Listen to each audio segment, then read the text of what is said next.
technically it's used. Well, yeah, it got broke down. Colleen's car, when she got the Kia, had 8 miles on it. Shit. It was literally fresh off the print. They literally had to drive the miles that were put on it is they had to drive it around to make sure all the sensors worked. Like rotation and all that stuff. All the plastic was still on the seats and everything. They're like, yeah, this thing literally just rolled off of the truck. Damn. Yeah. All right. We're back. Did you find what you were looking for? Before we get, I guess while we get started. Well, yeah, I know we wanted to start. What is this? 73.2.0. Yeah, 73.2.0. Yes, we are reattempting this beer because we had technical difficulties with the last episode. Yes, so you would have been able to see us, but not hear us. Exactly, and it was sped up. It was weird. And the beer we are drinking today is, well, we're drinking it again. Yes. The Pipeworks Lime Guppy Lime Pale Ale. And it is a 4.0 alcohol by volume by Pipeworks Brewing out of Chicago, Illinois. See. And this is a really good beer. I felt I needed to put salt on it. It was good, but I needed the salt. Yeah. It gave it that, because it's already a lime beer.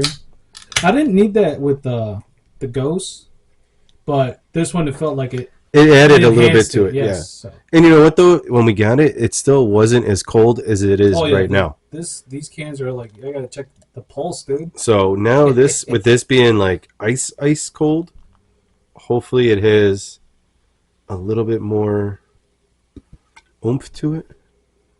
Still got the happy smell. It smells better cold. Yeah, it does smell way better cold. It kind of drowns the smell a little bit. So, it kind of took it down a few notches on the hop smell. Yeah. Which is good. I mean, I don't mind it, but the last time we got these, since they were warmer, I don't want to say they were warm, because they weren't warm. They were just like... They were chilled. They weren't cold. They weren't cold like it is right now. Right. So, that thing, that the coldness does suppress the smell a little bit. So that helps. And Lime Guppy, round 2. Yes. I think we have one from... Oh, no, you took it home. I took it home, yeah. Yeah, you were like... I took it home and I drank it when I got home. So yeah. I was doing some more research and I was drinking that when I got home. Oh, I'm sure you were. So, yeah. Cheers. Cheers. All right. Let's see how...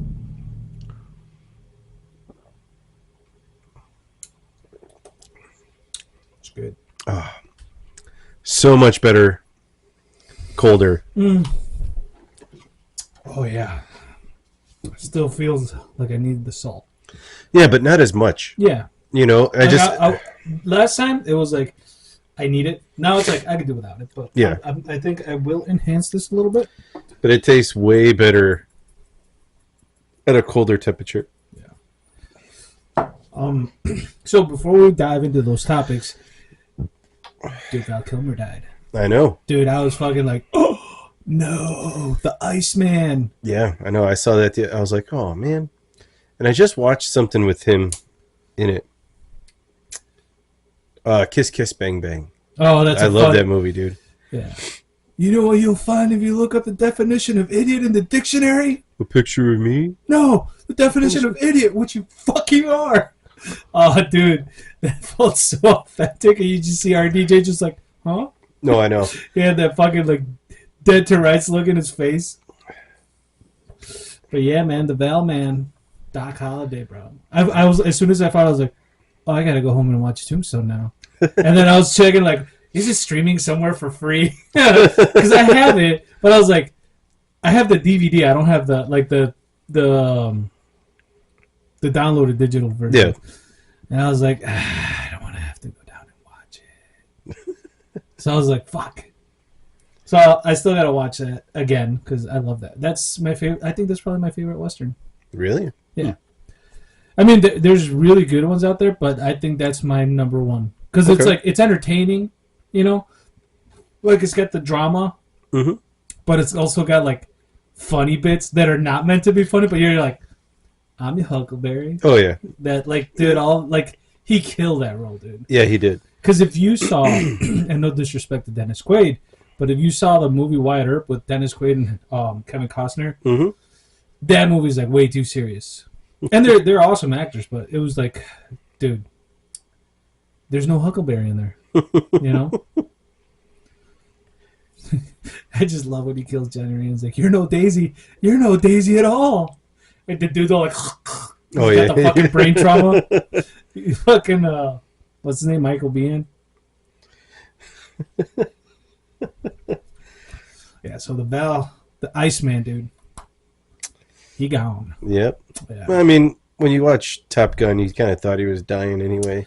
Yeah, the Maverick movie. Yeah, Maverick. Yeah, it was like you saw the dude was in pain, and they like I saw an interview or something, not with him, but somebody was like, it took like a lot for him to just say those few lines because of the throat cancer. Mm-hmm.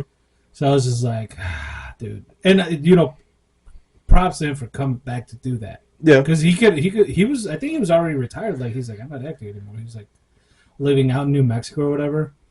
Or yeah, he was somewhere out west. Yeah, in like a desert, one of those desert states. Might have been California now, but yeah. So he will be missed. Yeah. The Batman forever. He will forever be Batman. Wasn't he the Batman that had nipples? No, that was Clooney. Oh, that was Clooney that had nipples. Yeah. Okay. Yeah, it's very. Have you ever seen the movie Fanboys? About the dudes that break into Skywalker Ranch to steal a print of Episode 1. That's a good movie too. But they run into it's Ethan Suplee playing Harry Knowles, who's a real dude that ran that news. Well, it was like back when it was like message boards and all that. Mm-hmm. You know, like forums and stuff, and they did all this shit about like they talked about movies and spoilers like back before. I think YouTube was barely a baby at that point, but Ethan simply plays him, and he says something. He's like, "That's the worst idea I heard since Schumacher put nips on Batman." That fucking line stuck with me because I'm like, yeah, that was pretty bad. I found it kind of sus that Batgirl didn't have nips on her suit. Yeah, I was watching a funny meme they were talking about with Adam West's version of Batman. The campy? Where him and Robin were handcuffed. Okay. And Batgirl shows up, and she goes, "Oh, how come Batgirl can't get the pay the same as Robin?" And Batman looks at her and goes, "Stop telling jokes, Batgirl, and get us out of here." I remember that. Yeah. Quit saying jokes. Did you see that thing I sent you? Yes, I thought it was hilarious, dude. I saw it right when I was about to punch out, and I just started fucking cackling because I was laughing so hard. And I just had to show my partner Orville. I was like, dude, look at what this motherfucker sent me right. Like, I don't know how early you said that, but I was like, I just got it right now. And I looked at it. He's like, the fucking Tin Man was awesome. He's like, no, you fucking ain't. What's an orgy? Yeah. Can I suck the Tin Man's dick? Yeah. Oh, dude, that shit was funny. The lion was like super gay in the classical gay sense. Mm-hmm. I saw that. I was like, you'd appreciate this. Oh, I definitely did, dude. Did you see the Brett Cooper one I sent you? She's like she's back on. You didn't know about Brett Cooper, right? I think I asked you this before. She used to do the comment section on the Daily Wire. Yeah. So I don't know if she got pushed out. I haven't finished it. She did it. She was on the Sean Ryan show, and I was, dude, for fucking life. I was like, damn, dude. Like, I was almost like teary-eyed for her. Like, she had a rough girl coming up, dude. But yeah, she's a good kid. But anyway, you should watch it when you get a chance. Which one is it? I sent it to you in a message. I know, it should be. But what is it? I'm trying to remember. I sent so much shit. Wasn't she the one where she's interviewing that chick, and she's like, "So you're a musician?" She's like, "You got me confused. I don't do magic. I do music." No, that's the other chick. That's like the one that looks like kind of Sydney Sweeney-ish. No, the one that looks just like Ben Shapiro. Yeah. Yeah. She doesn't interview that chick though. Yeah, she does. Isn't that her? Where she's like, no, that's another chick. Oh, that's okay. like she was one of the first like mommy podcasters. Oh, okay, that's funny, dude. That one's funny too. Yeah, she had one with Santino where they're just like bashing each other back and forth because she has this like I hope it's just her character, but she's like kind of a bitch. Yeah. And Andrew Santino calls her out. He's like, "Are you always such a bitch?" or something like somewhere along those lines. He's like, "Do you think your shit's funny?" And I was like, "Oh." Because I like out of Bobby Lee and Andrew Santino, I'll take Santino every day. Yeah, time. I can't stand Bobby Lee. I don't think that I can't stand him. He seems a little bit like too.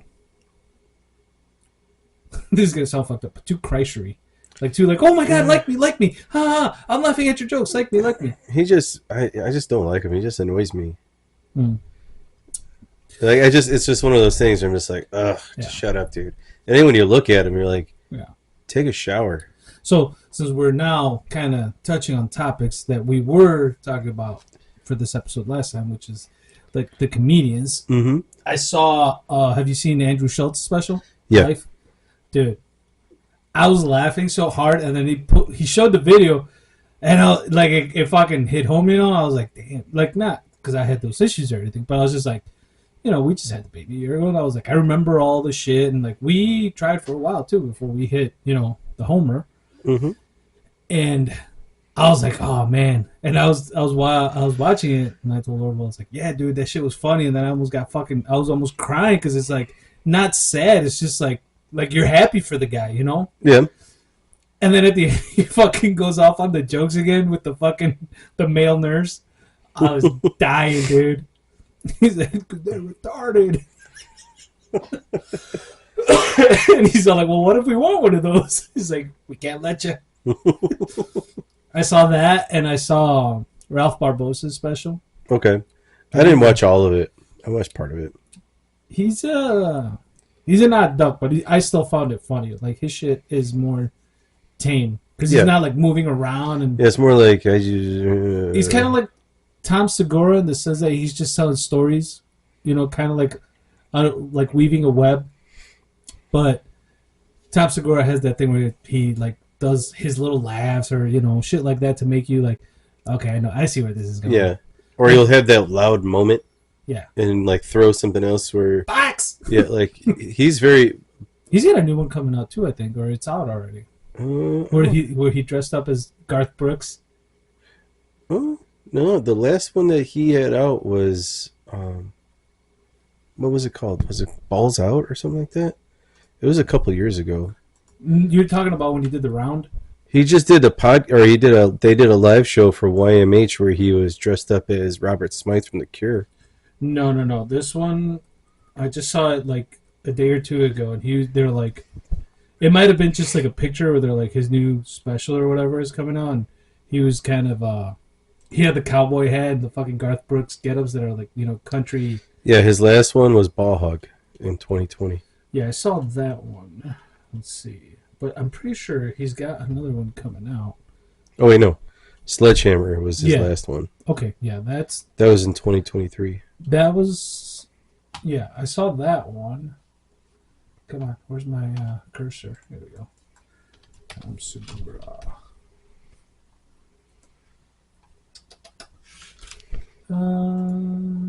Specials.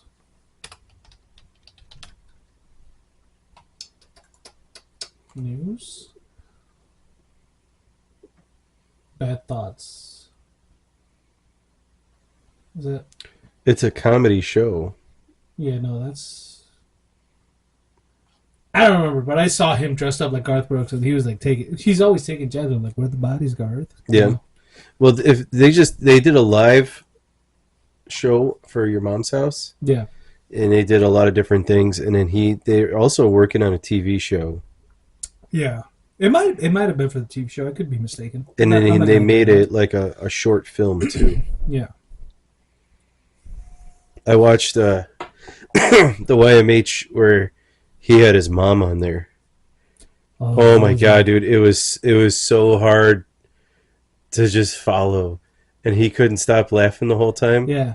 Because like she's in her 80s, and you're talking about, he's like, yeah, mom, like, you know, it's so cool that you like you're hanging out, you're doing this, and you take those gummies, and she's like, what gummies? I don't take no gummies. It's like, you had one this morning. She goes, I did. Well, I don't feel it. And then he give her another one. And then she was like trying to pick up her coffee cup, and she's just like, she couldn't do it. Yeah. Then she took a sip. She goes, "It's cold." They're like, "You want a hot one?" Yes. And she kept on like moving the mic all over the place. And he's just like, "Hey, Mom, stop moving that, okay? Leave it where it's at." And she just keeps going. He goes, "Hey, I told you to stop doing that." And then she'll be like, talking all the way. Yeah. He goes, "I need you to get closer to the mic." And then she'll move it and then get really close. He goes, "Can you just stop?" And then she completely forgot what they were talking about. Oh, God. Like, they were talking about something, and she goes, "What are we talking about?" Yeah. But that was a long one, dude. That was almost like 2 hours. I had to like stop. Yeah. So I'm like, okay, I can't do no more of this show. I'm like, this is just too much. I listened to a couple of good ones in the past couple of days. I told you I really got into the Matt and Shane Secret Podcast one. Mm-hmm. There's a Joe Rogan one he did with Big J. Okerson. I think I got, the Francis Foster and Konstantin Kisin. Did that one. Scott Payne. That one was really good. The FBI agent who went undercover. Yeah. With the Outlaws. Dude, that one's so good. It makes me want to go out, check out the book. Like, even if it's like an Audible, just, listen to it. Because it sounds wild, dude. Like, he infiltrated those dudes. He infiltrated fucking the KKK or like a sect of the KKK. Where they were doing like fucking pagan rituals. He's like, do I gotta drink the blood? They're like, no, you don't gotta. Just dip your finger and lick it. It's fucking wild, dude. And he's telling these stories like when he went under, he was like, dude, it's hard because you're fucking like at one point you actually connect with these dudes, and it's like, well, you gotta think about it. You have to change your train of thought and think like them and act like them, and you're around them all the time. Yeah, and it gets to the point where there's guys that have had to get pulled out because they're getting, they almost have to kill people. Yeah. Well, yeah, he tells a couple stories similar to that where he's like, oh man, there was times where they're like, you gotta do drugs or you gotta drink, you gotta get fucked up with this. Yeah, there was an ATF agent way back in the day, like got into was it the Hells Angels or the Mongols, one of them, like he got put up into like rank. Yeah. Well, he was never he never got patched. Oh no, this guy got full on patched and like was like the treasurer. Yeah. And then he almost had to kill somebody. And like he was like he's like, I'm tapping out. Yep. Yeah. I mean, because there's dudes that actually get lost in the life. So it's fucking rough. But yeah, I checked that one out, and then I was listening to the other one with who was it? It was just Matt on Matt and Shane's Secret Podcast, but it was let me get his name. I don't want to butcher his name. Supermax, Drew Schultz, Biggest Pig, Jay Gomez. No, not sure. There's a dude that was in prison for like a while. It might be that one. The Biggest Pig. Louis J. Gomez. Maybe. That might be the one. Or Supermax with Joel Blazer. That's the one. Joel Blazer. LSD Supermax. That's the episode. That was an entertaining one too. And it's just funny because they invite these dudes that are like the dude was in fucking a Supermax prison. And he's fucking like, he's like, oh yeah man, I read your book and all this other shit. And he's like, I found this part funny. And I was just like, and then he goes into it and they tell the story and I'm like, okay, I can see why that is funny.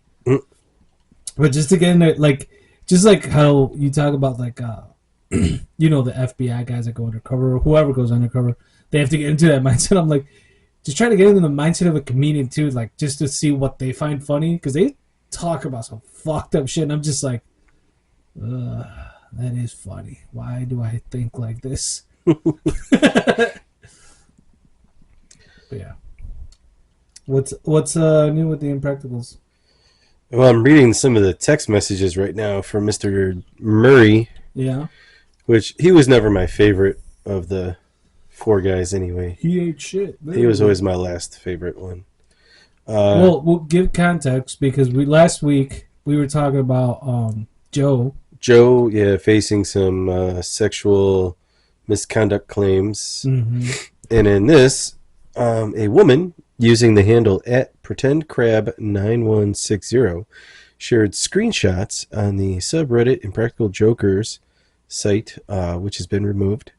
The messages allegedly took place from February 2012 to January 2013 when the fan was 16 years old and Mr. James Murray was 35. Yeah. In one message, Murray reportedly wrote, "Ha ha ha, you're awesome. Once you turn 18, email me the same question and I'll be happy to answer." When the girl teased him about staying single until she came of age, he allegedly replied, "I'll do my best. I promise." Yeah. And then it goes into this is another one. I've only shared what I feel comfortable with at the moment. Censored for obvious reasons. I was 16/17 when I first reached out to say I was a fan. That's when he offered a meet and greet tickets. On that night, it ended up being all access. I met him before the show for dinner, and then went to the after party where me and my friend were given shots all night. He kissed me. I don't remember much else about that night. We met up again a few times. They were pulling a Cosby? Yeah, we met up again a few times when he came to London. I would go to the parties and stay in his hotel. I haven't uploaded the videos in his hotel room as a friend of mine is indecent. His management and team were there. He bought me lots of nice things, gave me money for private taxis, and things no adult would have been needing money for. The user, who identified herself as Melissa, claimed the two also exchanged messages about explicit topics, including toys of sexual nature, and even said "I love you" to each other. She wrote, "I've only shared that I feel what I feel comfortable with at the moment. Censored for obvious reasons." So here's the thing. Was it wrong? Yes, most definitely. But did it happen more than once? Sounds like it did, yes. So she was into it. Yeah. And but with her being 16, that right. there's she doesn't have the consent. Now they're talking about London, which I don't know if that's in the UK or like London in Canada or London in a state somewhere in like London, Tennessee, or some shit. It seems like it would be like in the east on the East Coast somewhere. So it says they met in person in London and New York. Well, that's what I'm saying though too. Is that, like, this girl's finding a fucking, let's say, a golden opportunity at her age. And she's fucking down to clown. Yeah, but with her being a minor, right. it takes that out of the equation. Exactly. That's what I'm saying. Like, was it wrong? Yes, but it's like, dude, it's not like he kidnapped her either. You know, like it wasn't like he was like holding her down. You know, like what happened was definitely wrong. I'm not denying. Well, here, and when I was reading this one part, like I wouldn't say that this was bad. I feel like this was a way of him avoiding a situation. When he goes, "Ha ha ha, you're awesome." Yeah. Once you turn 18, email me that question. Right. Like that one is one of those things where it's like, okay, he was at least being considerate of being like, "Oh, this is clearly a minor." Yeah. You know, ask me that when you're older. Yeah. Yeah. So, I mean, it's a piece of shit move to do that to a minor, but I know at that age you're not mature enough to know what you're getting yourself into with somebody who's experienced. Yeah, and you got to think about it. He's giving her tons of money and buying her nice things and this and that. And, you know, I mean, and if they were in London, she was probably like 12 when she started drinking. Since the drinking age there was 18. That's everywhere in the world except the U.S. I know, but like I'm sure they start drinking like. Oh yeah. You know, like here you go. How about a pint there? I got to go to middle school. Yeah. So I'm sure she was just like, "Oh, we had shots all night." You know? I need a pint before I play hopscotch. Yeah. Make it interesting. No, I get that. But what I'm saying is, like, that, like, the Me Too movement got ruined by Amber Heard and right now by Blake Lively. So it's like now whoever comes out and's like, oh, me too. It's like, now we got to double check to make sure you're not crying wolf. You know? but still, when you're a 35-year-old man, yeah, I'm not saying the dude. You shouldn't be going after, like here if she's a 16-year-old fan and you're like, oh hey, come have dinner with us, have a good time. He should have fucking drawn his line in the sand for sure, and be like, hey, look, we'll have a great night. You can hang out with all of us. We'll do we'll do you right. Yeah, but we're not gonna get you fucked up. We're not gonna pill you and get you drunk and then like, oh yeah, get your friend indecent so we can't share the footage. Yeah. Like there's ways to go about it where, right. Like if you're being truly nice, or do you have, other intentions? Well, that's like why. Have you ever seen like how Keanu Reeves like takes pictures with like chicks? He like doesn't touch them. Yeah. He's like, nah. I saw the one where somebody like went to put their hand on him and he like moved them away, or like he put it there for he took it off. He put it there for a second, and then right before the picture, he was like, "Yep." I think Baldoni does the same thing now too. I've seen a couple of pictures, like Team Baldoni ladies go up and they're like, "Oh my god, I'm such a big fan. Can we take a picture?" And it's just like hovering over their shoulder or their waist or whatever, but he's not touching them. He's like, "I don't need any more of that." See, shit. I would just be like, fist bump. I'd just be like, yeah, don't touch me. Because, I mean, if somebody's a fan, you don't want to be a douchebag and be like, oh, no, I can't because of... I'd be like, yeah, let's take a picture and all that stuff. But, you got to be careful of your hand placement. Well, and you got to think about, like, the situation, too. Like, if it's just, like, you're at... Like, I don't know. If you're taking a picture with a fan and they're really excited and, like, they give you a hug, you go, okay, here. Yeah. And you have your arm up here, like, enough witnesses to know nothing happened. Yeah, and some people are just... There's just so many shitty people out there that will try to manipulate something or take things completely out of context. Right. To where it's just like, this was uncalled for. Yeah. Yeah, like somebody might be trying to just... Like, even a good dude like Reeves, they might try to be like, oh, he touched me. They, like, wow... Just to tarnish him up, like, he's not the greatest guy in Hollywood like everybody says he is. He fucking grabbed me by the waist one time. Yeah, and he'll be like, oh my god. Like, dude, you jumped at me and I needed to move you out of the way. So what I did is I was like, ah. Yeah. But that sucks, because I know how much you like those guys. All right, so, like, first of all, I didn't like Murr. Okay. You like the fucking ensemble. And what they did, like the show. My thing was, you took Murr out of it, the show is so much better. Because he looks like a little weasel, and he just looks like a scumbag. And he dressed like that pedophile, dude. Remember that? And he fit that thing perfectly. Yeah, but he has no fucking say in how he fucking looks when he's born. No, but then you go and be like, oh, this would be a great skit to dress like a pedophile. And then he goes and does fucked it. Up shit. I've seen worse. Oh, I know. But then, like, I liked Joe, and then Joe had to go do... I think Joe was my favorite until that shit came out. Because, like, the other guys, Sal and... What's the other one? Q. Sal and Q, they're a little bit more tame. Yeah. I mean, they're still funny. Well, see, like, out of the four of them, like, I feel like I would hang out with Sal and Q. Which was the dude with the long hair? That's Q, right? Yeah. Yeah, I like Joe and Q. Those two guys were like... See, but, like, those... I felt like if I was, like, ever wanted to hang out with any of the four, yeah, I'd want to hang out with Sal and Q. Yeah, because I felt like Murr was always kind of like the punchline. Yeah. Like, he was like, we just keep him around and make fun of him. Yeah. Yeah. But the other guys, like, Sal's always like... Sensitive. He felt kind of like the Kevin James of that group. Mm-hmm. Like, where he's just like, oh, I'm here because I'm friends with you guys, and I know you guys are trying to help me out. Yep, but his stand-up by himself, way different than Impractical Joker stuff. Okay. Because I did see him live once. Yeah. And it was good, but it was way different than anything on the show. Yeah. So that was good. But yeah, I could have gotten rid of Murr like after the very first episode. Like, nah, he's got to go. Okay. Like he just sucked. Yeah. I was never a fan of him. Well, they always gave him the shittiest things to do. Exactly. Which was kind of funny. Because they knew everybody hated him. And the funny thing was... Except this girl. Joe was always like, do this now. Make it worse. Make it 10 times worse. And he's just like, fuck. Like the one where they put Q with the pregnancy test one. That one was fucking hilarious. Just like, or what was it, like a woman's right? It wasn't there was the pregnancy one. Oh yeah, where they put him at the feminist thing, and he had to say all the. And he's like, "Well, that's because you need a man to do it."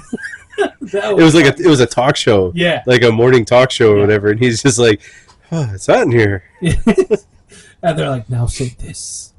Now say, you can't do everything a man can do." Dude, they had an episode where they were in the UK, and it was a long one. It was actually, I think, like 2 or 3 episodes that they did. Oh, dude, the shit that they did there was hilarious.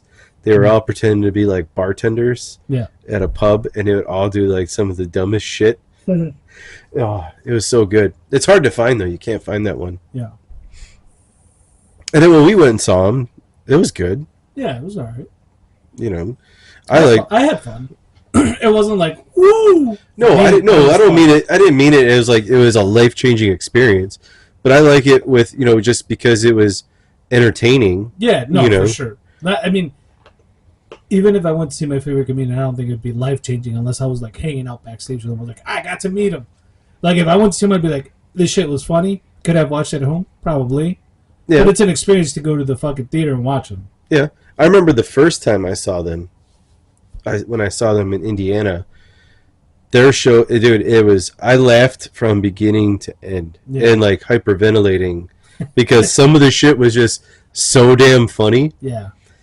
Oh, dude, it was just, there was just something else about it. It was just too funny. Did you figure out your Mount Rushmore of comedians? Yeah. Like, it's fucking nailed down. These are my 4 guys. Well, no exceptions. I think there needs to be 5. Well, how about we do this? You do your 4 that could be alive or dead, and then 4 that have to be alive. Because I know some of the guys you mentioned, they're gone. Well, and it's like I was sitting here, so I forgot what I was listening to. I was listening to something where they were talking about something similar, and they were bringing up, who was alive and who was dead, and how that person was paved the way for certain kinds of comedy and everything. And it got me thinking. I'm like, yeah, I still have, Rodney Dangerfield and Richard Pryor, because those guys paved a certain kind of comedy, like even fucking Bill Cosby paved the way. Well, yeah. Even with the shit he did, there's no denying that he paved the way. Well, he would be on the road to Rushmore. Like if there was like little like statues of people, like honorable mentions up the hill, like there would be a statue of him. Too, you could see a statue of. Yeah. But I feel like, and then it really made me think about it. I'm like, okay, I feel like because of his style and how everywhere he is and what he does is always so great. Like Chappelle has to be on the Rushmore. So then I'm like, okay, I got Dangerfield, I got Pryor, I got Chappelle. And then I'm torn because that young Eddie Murphy, the raw Eddie Murphy raw is some of the delirious Eddie Murphy. Like that is some of the best stuff. But then I'm like, okay, but then you got like the Chris Rock catalog. Yeah.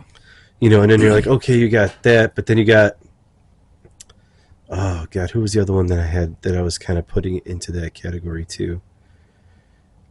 I mean, and then you got, in a different way. Yeah, Patrice O'Neal. Yeah, and I'm gonna say this name not as much as being on Mount Rushmore, but another one that's walking up because of his stories and the way that he did like 98% of his stuff clean. Regan. Well, yeah, but I was gonna say Fluffy too, because to be able to and not be political and not hit those other things and just tell about like his shit. It's all his life, and to have it like that to where I'm like, that guy deserves an honorable mention too because he paved the way for a different kind of comedy. The clean comedians are rare because there's few and far between. Like there's Fluffy, there's Brian Regan, there's Jim Gaffigan. Yep, those guys are like squeaky clean. Yeah, and then you got and then you think about you got Jimmy Carr. Yeah, but but I'm talking about I'm talking about but those different categories of comedy to where I'm like, dude, it'd be a big ass Mount Rushmore because I feel like you can't just put. Dude, you got fucking Norm Macdonald. Yeah. Too. That's a huge honorable mention too. Mm-hmm. He's on the last steps up almost. Yeah. Yeah. So your fourth would be. That's hard, man, because. Well, who would be your 4 and 5 guys that are like if you could throw up fucking Thomas Jefferson up there? Dude. So I'd go Dangerfield, Pryor, Chappelle, and Eddie Murphy.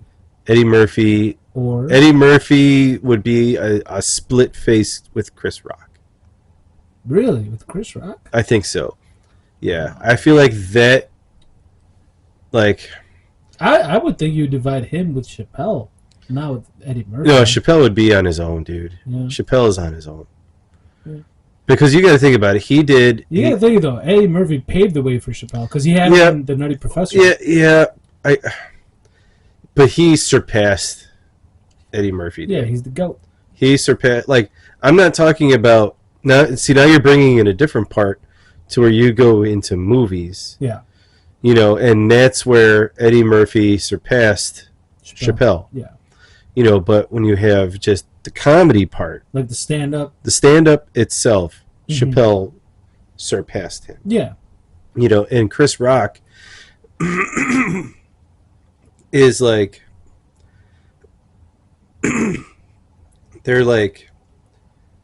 his comedy's better than Eddie Murphy, and then their movies were Eddie Murphy was better than him in the movies. Yeah. But they kind of balance each other out for me. Yeah. Okay, so you got too many favorites. Let's do your top 10. Because you got a lot. You're I got this honorable. Well, dude, and then you're going to go let's do a top 20. Because there's different forms of comedy. Okay, so if you got a chance to hang out with any comedian, alive or dead, and just be like, you know what, dude? I just want to hang out and be at a bar table, just shooting the shit with whoever else you want. Just one? One comedian. 2 comedians. I'll give you 2. Bert Kreischer and Fluffy. Really? Yeah. That's a weird combination. Because I think that the 3 of us would get along just in general. The 3 of us would bond over food. Yeah. And Fluffy likes tequila. I like tequila. And Bert likes to drink. Sounds like a recipe for disaster. no, but I feel I feel like their personalities, because I could just see it going down Kirsch's oh my god, let's drink. Oh. And Fluffy would be I'm gonna run you over with my car. But I think that would be an interesting thing, because you have this one who's been known as a party animal. Yeah. I mean, and they did a thing about him in Van Wilder? Well, that's based off of him. Right. And then you got a guy like Fluffy, who is very not in the public spotlight when he was coming up. Yeah. And you got 2 different things, and you put them together, and then you add alcohol, and it's probably then comes to similar. Yeah. And I just feel like they're both. I don't know. I've watched so much of their comedy. I've watched tons of podcasts about them, listened to things about them, to where I'm like, man, I would hang out with both of those dudes, and it'd probably be a pretty good, a really awesome time. Yeah. Because they both seem like genuinely really good guys. Yeah. They both take time to. They hang out with their fans. They're after shows, they're hanging out with their fans. They're not all right, good night, see you later, and then they leave, and then they, do whatever. They have them stuff planned to be okay, cool. Hey, we're going to this place. Yeah. After, if you guys want to come hang out. Yeah. And they do that kind of stuff where some of them don't do that. Right. And I feel a lot. I mean, I feel like most comedians are genuinely appreciative of their fans because they wouldn't be where they are with their fans. Oh, dude, the biggest guy is like fucking Joe Rogan. But I feel like the two of them, like, take it to another level of like, hey, look, we have. Want to split one, or do you want your whole? It's up to you. You can take the whole other one home. Okay, but I feel like with those two, they take it to another level because they're like, look, we had nothing, and then you guys gave us everything, right? You know, and that's why I feel like those are the two dudes that I would want to hang out with. Okay, that's fair. But I mean, there's like, I mean, I would love to hang out with Gary Owen too. Yeah. I think Gary Owen would be a fucking blast. Yeah. Even though he'd probably be like, bro, you're way too white to hang out with me. And I'd be like, no, not really. But it's cool. You know. I think if I could hang out with any two comedians... Well, first of all, who's your Rushmore? Rushmore? Delirious, Murphy, Chappelle,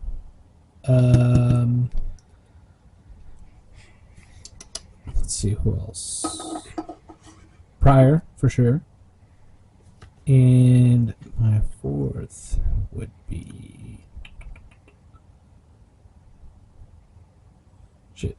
Jeselnik. He's too new. Mm-hmm. He's definitely... And that's a whole different style. Kind of comedy, too. Right. Because that's why I don't have, like, him or, like Nate. I love Nate Bargatze, too. He's squeaky clean, too. But like, I love, like, but that's, like, a different kind of comedy to me because of his delivery. That dude's weird because his humor is like, I'm dumb, so I tell dumb stories that are actually smart, so you have to think about dumbing your brain down to understand the joke, but it's actually a smart joke and it's funny as fuck. Mm-hmm. It's weird. It's like, I hate the term smart humor, but it is kind of what it is, you know? Yeah. But my fourth guy, I'd probably have to go with Burr, like Rage Burr, like Not now, early Burr. 2000s Burr. He's still good. I feel like a lot of what has happened to him, like, you know, having kids and all that, obviously he's gotten older, he's matured as a person or whatever, and, you know, like, I just saw an interview not too long ago where they were trying to get him to say all this shit he said about, like, you know, trying to go political, and he's just like, you guys realize you're asking a comedian, like, why are you asking me, like, kind of like that Chappelle joke where he's like, oh my god, the hurricanes, where's Ja Rule, I need his opinion. It's like, dude, you're asking a comedian. So it's like, he kind of got my respect back in that sense, but definitely Rage Burr is on my Mount Rushmore. Okay. Yeah, because it was going to be all black dudes, but come on. Yeah. All right, now, who would be two that you would hang out with, alive or dead? I think it would be... I would hang out with Joey Diaz just because of the stories, not to get fucking high or anything. I would be like, nah, dude, I'll party with you, but I'm not going to do drugs. I don't think you'd be able to hang, dude. Well, I'd be like a fly on the wall, be like, just tell me stories, dude. I know your life's fucked up. And probably Shane Gillis too. Like, I'd like, if I was 20 something, like when I used to drink a lot, I could hang with Shane. Yeah. Like, I used to be like, we put back a 24 pack like nothing. That was what, like 10 years ago almost. But now it's like, now we only drink once a week. Yeah. If that. So the tolerance definitely gone down. So I would be hanging out with them because I love their sense of humor and their way of telling stories. Or, I mean, yeah, I could even swap out Gillis for Tom Segura just to, like, dude, just tell me stories, dude. Mm-hmm. I wanna hear the fucked up shit that you guys... And that dark sense of humor, you know? But yeah, I think it'd be either or, but definitely Joey. Joey I would hang out with and be like, dude, just tell me shit. Like, I want to hear how fucked... Because he's got some fucked up stories that you're just like, that is crazy, dude. And, like, for example, there's a guy at work, I'm not going to say his name, but when he tells stories, I've said that, I'm like, dude, you should write a book and do the Audible, because the way you express these stories, I'm like, they're fucking hilarious, dude. The dude tells his life stories, and they're fucking hilarious, dude. Like, just today, he had me fucking cracking up about stories how he dislocated his shoulder when he was parachuting, because he was a jumper, you know, in the military. Yeah. And he's like, oh yeah, man, the shit got caught. My fucking arm got pulled back and blah blah blah. So he's like, later on, I had to jump through obstacles and my arm dislocated. So I had the medic he had put his boot on my armpit and yank my arm back. But the way he tells it, dude, it makes you fucking crack up. You know, I love those people and just hearing them talk. Well, you give them a little bit of thread and they just tell you stories for an hour, or two.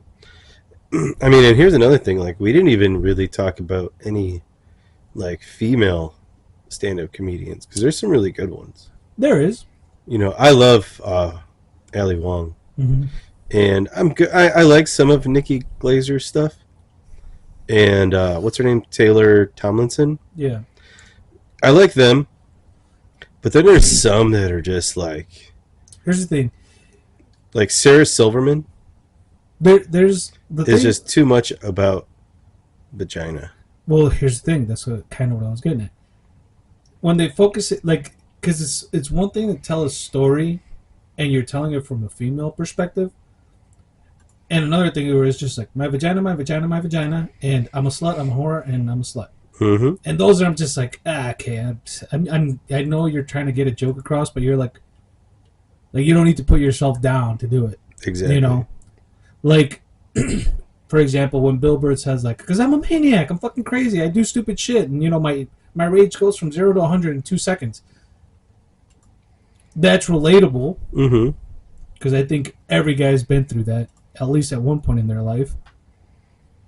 And it's funny because you know he's using hyperbole to exaggerate things, and he gets himself in, and then he'll use that to platform onto a funny situation, and it kind of comes back around to like, this is why it happened, you know, and I went like this, and he'll, you know, mix in some like, oh, I was doing this bobbing and weave and shit, my girlfriend was trying to hit me, and you know, shit like that.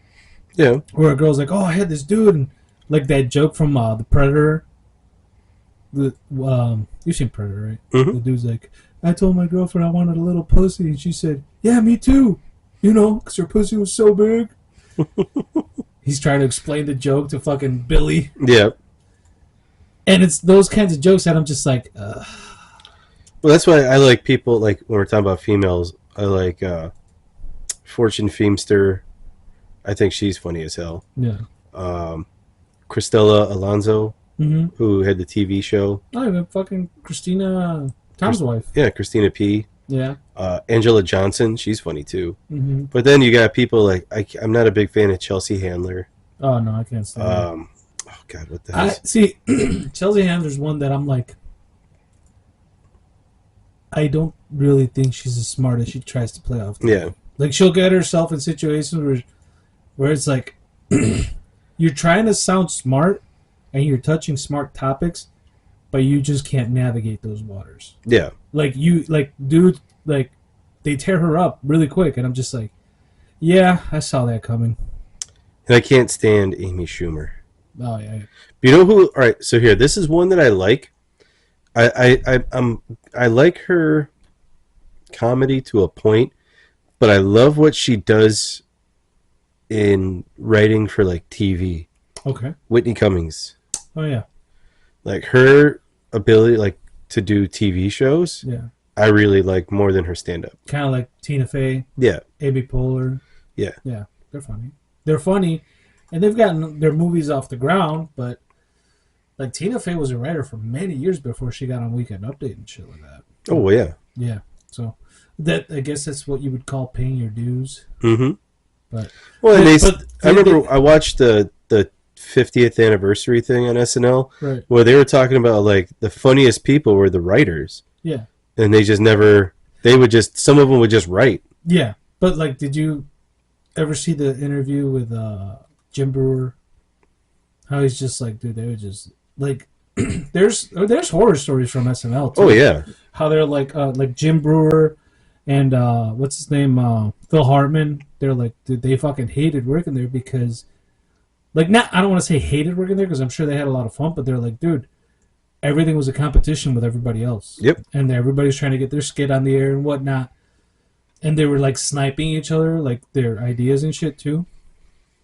And I think that was one of the things that like even Shane Gillis said, he's like, oh yeah, they hired me to be a writer, and I was like, no. They're like, oh, we we want you to come and work for us, but yeah, you're gonna be a writer. He's like, nah, I'm good. I think the same thing happened with Adam Sandler for a while. Probably. Cause yeah, I think he just like worked his way into like the skits, or some shit like that. I think, and it worked out for him. Because like if you remember Adam Sandler, his humor before was like very, very Burr style, like very aggressive, very I'm angry, and I'm a dumbass and blah blah blah. And then like that era hit around Big Daddy, where it's like, oh, I'm gonna do like family funny movies now. Mm-hmm. Like I'm gonna do a funny movie and I'm still gonna have to rage a little bit, but I'm gonna make it like with a message at the end or make you want to cry a little bit. Yeah, but I felt like that rolled into the niche that was right for him, though. Yeah, and even when he did for him. the one serious movie that he had, Uncut Gems. Yeah, like that one, but not the other movie that he did that was terrible. But Uncut Gems was good too. Oh, you're talking about Hustle, the basketball movie? No, he had that other. Didn't he have that other movie? I have to look it up. He did like one serious movie a long time ago. I have to look it up. It was bad. Who else was in it? I have to look it up because I can't remember the name of it. But it was right after Jim Carrey did that 23. The Infinite Mind, whatever, Sadness. Eternal Sunshine of a Spotless Mind or whatever? Yeah. Okay. And then he did a serious movie too where I was like, what the hell is this, dude? It was terrible. Yeah. Let me find it. It might have been way after that, but let's see. I'm trying to remember. I don't think because he did that Punch Drunk Love with Jack Nicholson. That was kind of like a comedy too. Is that the one you're thinking of? No. Can't think of what it was called. And then Theo Vaughn and David Spade are working on a movie right now. Mm-hmm. It feels like a Joe Dirt kind of movie. Yeah, I can't think of what the one it was, but it was like somewhat serious, and I was just like, eh. It didn't do it for me compared to some of the other stuff that he did. Yeah. Well, it's, if you're going to be in a serious movie, it's going to have a little bit of comedy because everybody's expecting it. Yeah. It's not like the transition when fucking De Niro went from making like gangster movies to like the Jinxie Cat fucker, the Jinxie Cat. Yeah, but then that was funny, and then when he did Bad Grandpa or whatever. No, that's what I'm saying. Like he went like from being a gangster to like he did the analyze this and analyze those movies where he was still a gangster, but they were comedies. Yep. And then now he's doing just like comedies, and everybody's like, "Oh, it's Robert De Niro, so he's probably going to be like the serious guy in the movie." And he ends up doing fucked up shit like the Bad Grandpa movie. Dude, that movie was. Yeah, I was like, "What the fuck is going on with this movie?" And I love what's her name? Aubrey Plaza. Huh? Aubrey Plaza. Dude, she's awesome. But because of like how she could do that stuff with like a straight face and just be like, "Oh, this and this." Yeah. Like I just love that. Like I don't know. It's acting, dude. I know, but it's good. But she does it even like in regular interviews and stuff. Like she'll just be like, "Yeah, I love this guy. He died." Yeah, whatever. Like it's just I just love how she's able to do that stuff. She's too monotone for me, dude. But in that movie, when she's telling him to do all that shit to her ass, and she's just like, "Oh yeah, you like that? Oh, I like senior citizens." It's just like, oh my god. Yeah, like the one movie I did like her in a lot was Mike and Dave Need Wedding Dates. Yeah, that movie was funny. Moist, you're moist. I didn't know for a long time that's like a cringe word for some people. I'm like, why? Oh, dude, I can't stand hearing that word. Really? Yeah. Why? What comes to your mind when you think of it? It's just like, ooh. It's like damp. See, I'm fine with damp, but when you hear that word, it's just like, oh. I don't know. But that's what I'm trying. Like, what triggers it? Like what I think. Like I just feel. I just think like sogginess. So, for example, have you ever had tres leches cake? Yes, it's wet. That's moist. No, it's wet. No, that's moist. No, that's not. That is. Then you're eating the wrong cake, mijo, because that's not supposed to be wet. It's supposed to be moist. Ah. No, it's. Wet. Is it like fucking nails on a chalkboard when you hear it? No, it's not like nails on a chalkboard. I'm just like, ugh. Yeah, I forgot what's. Or I think like I think like swass. Swaz. Like when I hear moist, like Oh, so you automatically go to like body parts and like I just think like somebody's sitting there and you're like, oh man, dude, my pants are really moist right now. Like you're just sitting in like ugh. Like that's just what I think when I'm like, ugh. You're thinking about that under titty sweat. Yeah, dude. Like just like ugh. Yeah. I don't know. I'd rather just hear like, oh yeah, it's. It's good to know that word triggers you. I'm gonna put that one in my back pocket. Well, it's not like, all right, it depends on how it's said. Like, if it's really accentuated, yeah. Then I'm like if they're trying to fuck with you, yeah, kind of deal. Like, if you just like, this cake is really moist. Yeah. Like, that doesn't bother me. But if you're like, oh, this is really, like, moist, you're like, ugh. Like, that just sounds gross. Like, I got up out of my seat and my pants felt moist. Yeah, like, oh, dude, don't sit down on that seat. It's pretty moist right now. Like, like when you go to the gym. Yeah. Yeah. So when you hear it that way, like, yeah. But if it's something just like simple. Time out really quick. Already? Yeah, really quick. Sorry about that, y'all. Dealing with couldn't pay me to do it again. Well, you did it again for free. I didn't do it again for free. It cost me $18,000. You did it for the sheer pleasure of torture. Well, glutton for punishment. Yeah. Sorry, Colleen. I was just kidding. Don't take that shit and run with it and be like, "Oh my God, your friend said this." I'm a glutton for punishment. Yeah. I'll say it. Yeah, but it's just the context behind it was like, you didn't read my message. Anyway, we were about to wrap it up anyway, but unless you want to keep going, we can do this a double. It's up to you, man. I just feel like there's. We're not gonna go back to moist. No. but like just in the realm of comedians, it's just so hard to really narrow it down. Okay, so really quick, out of the newer guys, like this decade, we go back as far as like 2010. Okay. Who are your top guys right now? Ooh. Like, who's a guy that if you saw tickets, you'd go and be like, I'm gonna go see them right now? Give me like 2 or 3 guys. I'd go see Bargatze. Okay. I'd probably see Jeselnik. Mm-hmm. I remember you didn't like him when I told you about him. Well, dude, it's not that I didn't like him. I was just like, geez, dude, it's too dark. Come on, man. Like, it's funny. I love his fucking... It's funny, but at the same time, I'm like, all right, like, chill out, dude. Yeah, but that's the funny part. He's joking. It's I know. Hilarious. I like Sebastian Maniscalco. Yeah. I like him, especially since he's a local guy. What about Chris Stefano? Do you like him? I like Chris Stefano too. Yeah, he's funny. So like, all right, there's 4 right there. Mm-hmm. All right, you're probably gonna I know you're gonna disagree with me on this. Maybe. I like Shane Gillis, but I wouldn't want to see him live. That's just me. Have you ever seen Beautiful Dogs? His special? Yeah. Did you enjoy it? Yeah, but but he's just a guy that I just wouldn't go see. That's just me. I would never see Matt Rife. Yeah, I don't think I'd go see him either. I'd go see Tim Dillon. Oh yeah. I think Tim Dillon would be. Yeah, but he's old school, dude. He's not like new. No, but he's getting to that. His arc is status now. Yeah, his arc has gone up. So I'd go see him. I'd go see Schultz. I'd go see Schultz. I think he'd be good live. Yeah. Let me see. Let me do like. I tried watching Ari Shaffir's special, and I just couldn't get into it. See his. Like, he's funny when he's like on the podcast and everything. Yeah, I'm not a big fan of his stand-up. I like him better just like in a mix of things. Yeah.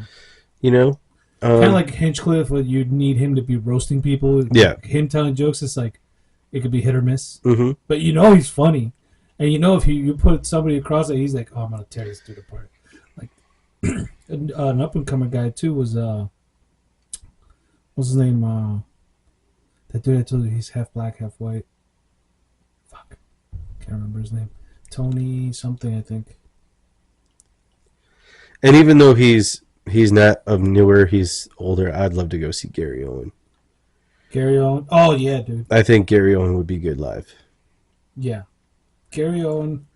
Troy Bond. Sorry, that's his name. Okay. Troy Bond is fucking hilarious, dude. Especially with the hecklers. Yeah. Dude. And he's just, the dude's like, he's got like my style comedy that I like, where he's like a nerd. So he'll integrate like Star Wars jokes or fucking, references that I'm like, I know that. I felt like Captain America in the fucking Avengers movie where he's like, I understood that reference. Kind of deal. Yeah. But yeah, Troy Bond, he's I know he's probably known in some circles, but like I don't feel like he gets a lot of play. Like, I would definitely go see him before I go see Matt Rife. I feel like Matt Rife is like a crowd worker, which that's where I'm just like, nah, I wouldn't want to go see him. uh Who are yours? Schultze, Gillis, Troy Bond, Jeselnik for sure, Tom Segura. See, I don't count him in the newer. Okay, okay. Take him out, but I would definitely go see him. Oh yeah, me too. Gary Owen, even though he's been around for a while too. He's been around longer. But yeah, with his, he's up and coming, I guess, if you will. He's been hitting it more, I feel like. He's been getting a lot more representation, let's say. Oh, fuck. Big J. Okerson. I just found out about him. I was like, how did I not know about this? You just found out about him? Yeah, dude. Oh my god, dude. I was like, that's the kind of humor I would go for. Tim Dillon. There's like comedy's blown up over the last 10 years. So like some of the talent that might be old is kind of like new to us, I guess. Mm-hmm. But yeah, like those guys, I'd definitely go see. Like I would go see. I don't think I'd see Kreischer. I know you would. I wouldn't. Unless they were like free tickets, but even then, oh jeez, dude. I'd be like, I don't know if I'd fucking waste an evening. It's not a waste, all right. Oh, Ralph Barbosa, I would go see him. He's funny. I don't understand why you hate on. Do you hate on Bert just because of the machine? No, his humor's not my style. His me humor is not something. Well, he has other like stories that are. There's one story I like about like this is gonna come off fucked up, but like when he's telling the story about how his daughter got her period and they had the period party, that story was funny, and they named it Jason Friday the 13th. I was like, oh, that is fucking clever. But yeah, like his humor doesn't do it for me. Like I'm more of I need you to spin a web, tell me a story that's gonna have a punchline. You never heard the escape room story? I think so. Where his daughters wanted him and his dad to lose his shit at the escape party for his daughter's birthday? I think so, yeah. Oh, dude, that shit was hilarious, man. I just don't know that, like, to me, he's not that great of a storyteller. Like, for you, he does it, not for me. Just like Shane Gillis might not do it for you. For me, he's fucking hilarious, dude. No, he's funny, but I just feel like I just wouldn't go see him. Yeah. So, same thing. Just moist it around. Did you say moist it around? Yes. That's completely not the way that you use that word, but all right. Yeah. English is your second language. Who else? Oh, what's his name? Felipe? The dude that rolls with Fluffy? Fluffy? Even though he's been around, like, he blew up over the past 10 years. Mm-hmm. I would go see him. What's his name? Felipe Espinosa or something like that? Esparza? Oh, okay. Yeah, I know what you're talking about. Yeah, that dude. I didn't think I would like his humor because the way he talks kind of like fucked me up at first. He's got like a lisp. Mm-hmm. And then after listening to his stories, I was like, oh yeah, he's funny. I was like, yeah, he got me. Who else? I don't know. Anybody you think you missed?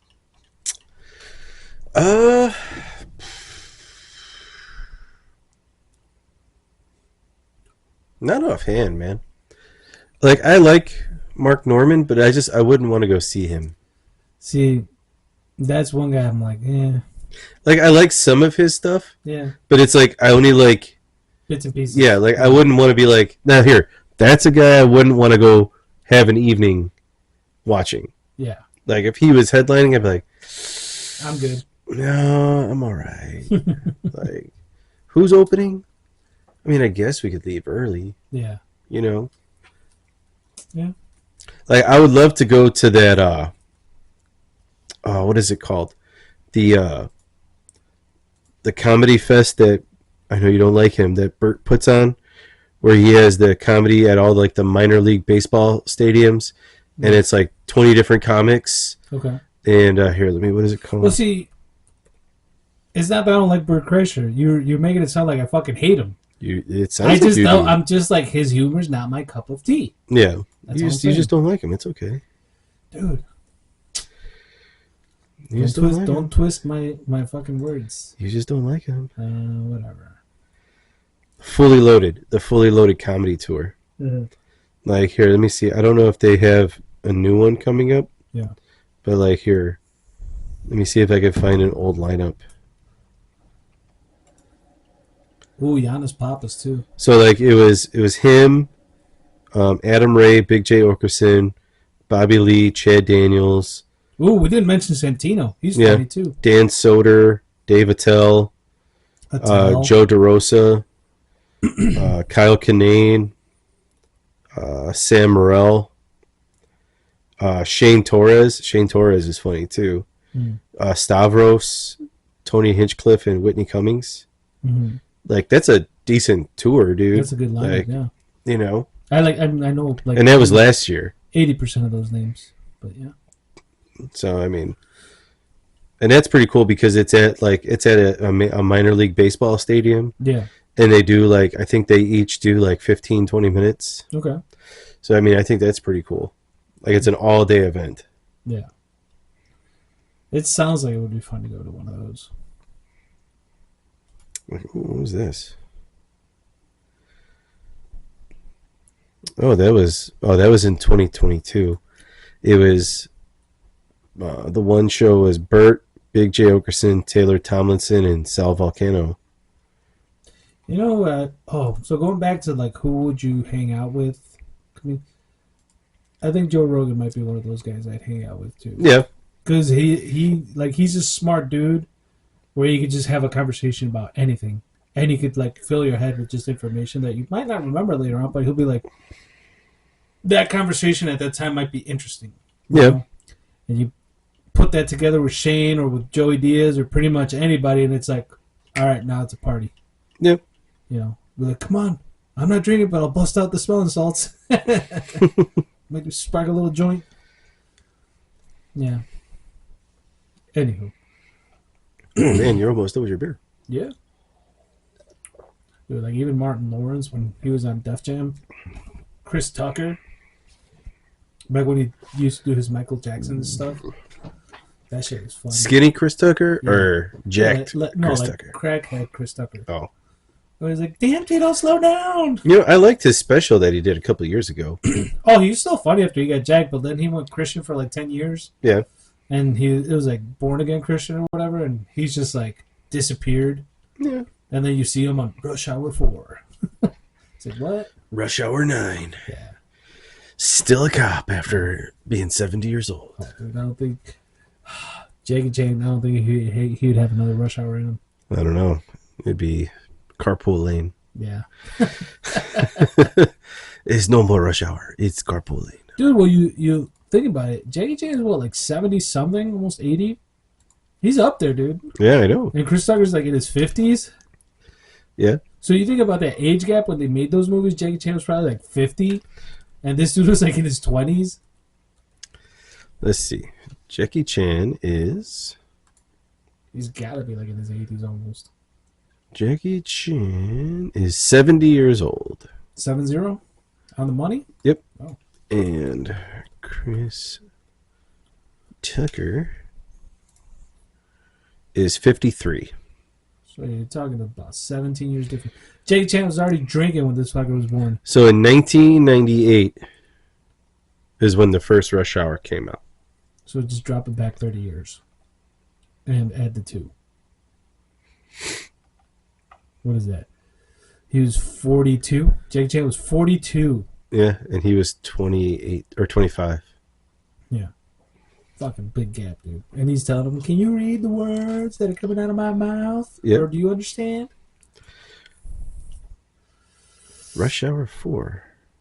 Oh, I was just joking about that. Are they making it? 2026. Yeah, bullshit. I call bullshit on that. There's a trailer for it. Doubt it. It's AI. The AI's getting everything, dude. I don't know. I saw fucking trailers for Avengers Doomsday that look so real out of like the secret. It just says it's already they're attempting to do it. No, they're attempting to do it. Yeah, pre-production. Yeah, Rush Hour 4 is being pitched in an attempt to get the project off the ground. Chris Tucker and Jackie Chan are both in for it. That's wild. I wonder if they're gonna bring Michael Jackson back. But yeah, they want to do it. That'd be a nice retirement check for Chris Tucker. Hey, dude. Jackie Chan don't need that money, dude. Instagram. Chris Tucker says we're getting a Rush Hour 4. He said it. Yeah. So, I mean, if one of the people say it... One of the peoples? You know. Yeah. Just like how, Keanu Reeves said if he could do a sequel to any movie he did... Constantine. It would be Constantine. And he's trying to get that off the ground. Yep. They fucked up with that, though. They should have just made him a brand new character. Because if you know the Constantine story, he's an English dude and he's jaded and he's fucking an asshole. But he's a funny asshole. And it's in development already. We will see. I liked his version of Constantine, though. I liked it too, but I'm saying, like, the criticism that comes from it because he's using the Constantine name and the character that everybody knows he's an English blonde, fucking drunk. And Keanu Reeves is like, oh, I drink a little bit, I'll smoke a lot. Yeah. But, I'm not going to dye my hair and I'm not going to use an English accent because he did that in fucking Bram Stoker's Dracula and you saw how that turned out. True. I see where the bastard sleeps. But I mean, it could have just been he was a descendant. Could be. You know. Because they do that in The Sandman. There's a chick that plays a Constantine. I don't know enough about the Sandman lore to be... Well, the show that's on. Yeah, no, I haven't seen it, and I don't know enough about the comics to be like, yeah, that's wrong. Or to, like, critique it, let's say. Yeah. Because, I mean, like, one of my buddies told me a long time ago, he's like, if you always compare movies to the comic books, you're always going to fucking be disappointed.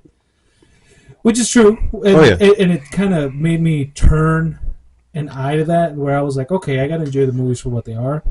But at the same time, I'm like, yeah, but the source material. It's like, like the Henry Cavill thing. It's like, dude, you got to at least try to honor the source material. Otherwise, it ends up being fucking garbage. Like, the new Witcher's going to be. It's not even out, and I'm like, that's already garbage. I won't even watch it. So when it comes out, I'll be like, nope. I was so pissed the other day. I think it was today or yesterday when I saw they put, the DCU has a new Batman. It's, what's his name? Bob or Bill Timuthor Sklenar or whatever his name is. The guy that was fucking on with Blake Lively shit in that movie. You know what I'm talking about? Timuthor. He was in the Yellowstone show, the 1883 or whatever, 1923. I think it's Bill Sklenar is his name. Anyway, they're like I'm like, dude, that dude's coming with baggage. You really want him to be the new Batman? Just put fucking Alan Richardson or fucking Jensen Ackles. That's your top two. Yeah, it should be Jensen Ackles. Yeah, I agree with that. Especially since they didn't give him the Red Hood.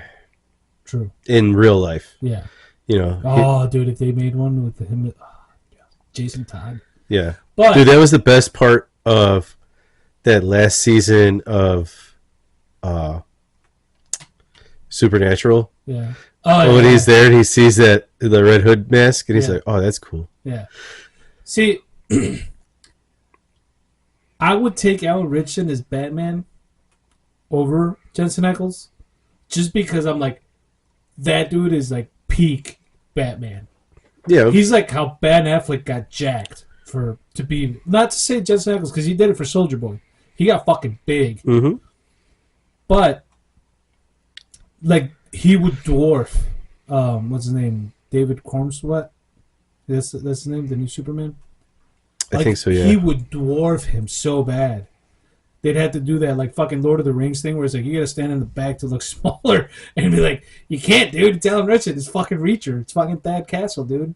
All-star linebacker for the Mountain Goats.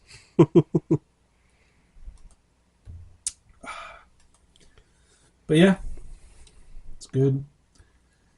That's good fan casting in my book. Yeah. Those two guys, I'd be like, yeah, I could see either one of those as Batman. And if you even want to go further, you put fucking Jeffrey Dean Morgan as fucking Thomas Wayne, that fucking alternate version Batman, where Bruce Wayne died. Oh, dude, that's so good. That would be fucking awesome. See, I wish they would have done like a Batman Beyond. Who would you put as Terry McGinnis, though?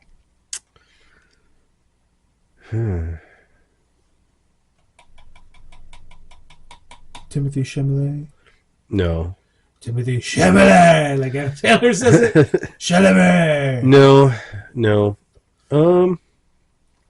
Tom Holland. I was thinking that at first. He's too small. Yeah, but he fits that acrobatic. True. You know. The build. Yeah.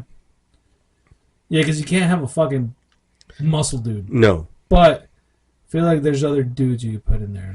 Yeah, but he was the first one that, like, when I thought about it. Yeah. It was the first one that kind of like came to mind. Yeah. I mean, if you get him like right when it's starting type, like when he's like saves Bruce Wayne or whatever, or they break into his Batcave like in the cartoon or whatever, maybe. But then if you see the show like towards its end, he's like Bruce Wayne incarnate. He's like fucking huge. Yeah. And Tom Holland could never, like, how you gonna grow like a foot, dude? Yeah. They're gonna have to put you on stilts. But it would just depend on if you got the right character to, you know, to do it. Like how, oh god, what the hell's his name? He was in shit. You know who would have been good back in the day? Fucking Jared Padalecki. Yeah. He might have been a bit too tall, but I'm like, nah, fuck. Well, actually, you know what? Jensen Ackles even could have been good at it. Yeah, I guess. He would have fit that because he went from being a scrawnier guy to being bigger throughout the course of Supernatural. You know, I don't know. I feel like that would have been a good one. Yeah, but if you were gonna do it now, Tom Holland's probably like your top choice. I'm not too familiar with a lot of the younger new actors. Me neither. And there's just no like. You know who could have done it too? Aaron Taylor Johnson. Yeah.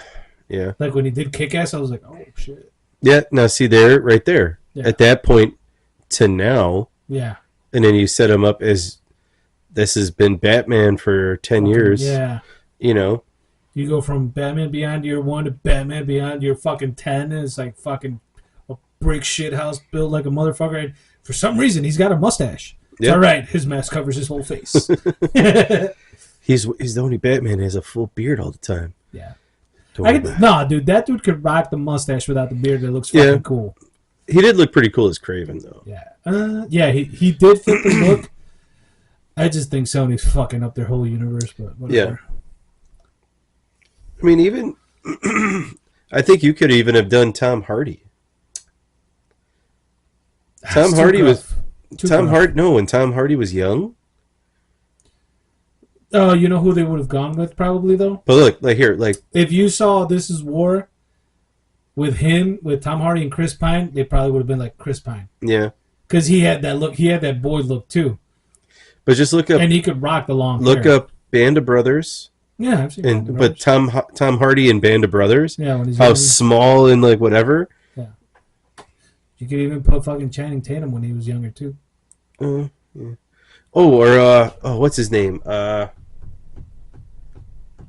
dude that was in Maverick. That was Glenn Goose's Powell. kid. Oh, Miles Teller. Yeah, I guess that wouldn't have been bad. Yeah, because he got jacked for fucking Maverick. Yeah. I guess I would. I thought you were talking about Glenn Powell. Mm-hmm. Like I say, I could see him. Yeah. You know. Ooh, that's another guy that could probably pull off the Batman Bruce Wayne thing, Glenn Powell. Yeah. Because he's young to do it too. He's probably around Cormswhat's age, even though Batman's supposed to be a little bit older. But how much older, dude? You know, he could probably rock the Bruce Wayne look pretty good. And then he'd do the Christian Bale voice. You don't never need to thank me. Dude, those are the one Batmans that I could watch over and over and over again, though. Not me. I love those. Like, I was talking to somebody and I was like, who's your Batman?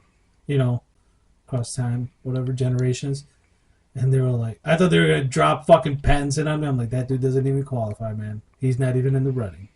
He's Detective Batman. He's fucking, no, he's a fucking rich kid with a fucking Halloween costume. No. I was like, it's either Batfleck or Keaton.